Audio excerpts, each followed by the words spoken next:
Assalamualaikum warahmatullahi wabarakatuh. Salam sejahtera untuk kita semua. Perkenalkan, kami dari kelompok AYER, saya Zafarina. Saya Hilmi. Saya Karim. Sebelumnya kami ucapkan terima kasih kepada Universitas Bina Nusantara yang telah menyelenggarakan YOTS 2019 dengan tema Revolusi Industri 4.0. Baik, kami akan menjelaskan mengenai poster yang sudah kami buat dengan judul Konsep Sinergitas ABG, Akademik, Bisnis, Government dalam Hadapi Revolusi Industri 4.0.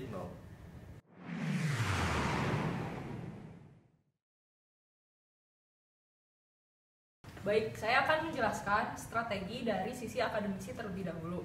Adapun strategi yang dilakukan oleh akademisi dalam menghadapi era revolusi industri 4.0 itu ada 5 strategi. Yang pertama adalah kurikulum dan metode pembelajaran harus ramah dengan era disrupsi teknologi, yaitu Internet of Things, e-learning, dan lain-lain. Yang kedua adalah otonomi perguruan tinggi. Maksud otonomi di sini adalah tidak hanya kebebasan akademik, tetapi juga otonomi kelembagaan dalam masalah-masalah manajemen, penyusunan program, dan anggaran. Dengan begitu, perguruan tinggi mampu bersifat kreatif dan menjadi pelopor perubahan, baik di dalam masyarakat sekitarnya maupun di dalam kemajuan ilmu pengetahuan. Yang ketiga adalah student-centered learning. Yang keempat, internasionalisasi pendidikan tinggi yang akan mendorong mahasiswa untuk siap menghadapi dunia global sehingga kualitas mahasiswa pun bisa meningkat. Yang terakhir adalah membangun kerjasama triple helix atau konsep ABG tadi yang terdiri dari akademik, bisnis, dan government. Adapun hasil yang ingin dicapai dari strategi-strategi ini adalah universitas menyumbangkan hasil pemikiran dan riset untuk dapat dimanfaatkan oleh industri dengan pemerintahan sebagai regulatornya. Selanjutnya, pada bidang industri pun perlu ditingkatkan. Fokus yang dapat diperbaiki antara lain, yang pertama, perbaikan aliran barang dan material dengan memperkuat produksi lokal pada sektor hulu dan menengah melalui peningkatan kapasitas produksi dan percepatan adopsi teknologi. Yang kedua, insentif untuk investasi teknologi. Insentif memiliki potensi untuk menggerakkan inovasi dan adopsi teknologi. Oleh karena itu, pemerintah Indonesia dan industri perlu mendesain ulang rencana insentif adopsi teknologi. Yang ketiga, pembangunan ekosistem inovasi. Pemerintah Indonesia dan industri harus mengembangkan cetak biru pusat inovasi nasional, mempersiapkan percontohan pusat inovasi, dan mengoptimalkan regulasi terkait.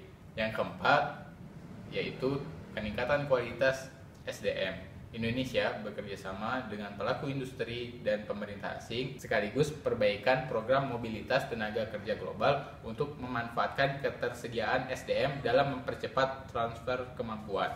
Yang terakhir, yang kelima, mengakomodasi standar-standar keberlanjutan. Pelaku industri diharuskan memenuhi persyaratan keberlanjutan di masa mendatang, mengidentifikasi aplikasi teknologi dan peluang pertumbuhan ramah lingkungan, serta mempromosikan lingkungan yang kondusif, termasuk peraturan, pajak, dan subsidi untuk investasi yang ramah lingkungan. Dari segi pemerintahan, Indonesia diharapkan mampu menjadi 10 besar ekonomi dunia di tahun 2030 mendatang. Bagaimana caranya?